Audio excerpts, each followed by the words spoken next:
कामों की नवाही गांव समला में 300 भैंसें जहरीला वंडा खाने से बीमार हो गई। इस बारे में मुतासरा किसानों का कहना है कि भैंसों के बीमार होने से दूध 20 मन से कम होकर सिर्फ 2 मन रह गया। दी कंपनी है वो सन वंडा देंदी है ते असां वंडा लिया के मझां नूं पाया है।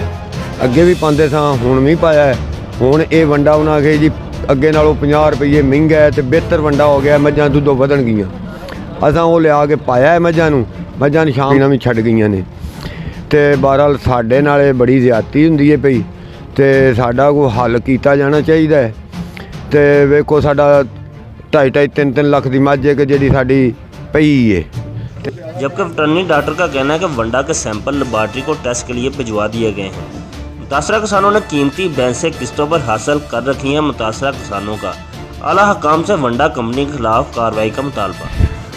एज ए होल हमने मैं और मेरी जो बाकी टीम है यहाँ पे लोकल वेटनरी ऑफिसर इस हल्का के जो इन फार्मर हजरात को कंप्लेन आई थी उसको हैंडल किया। अल्हम्दुलिल्लाह वो जानवर ठीक हैं।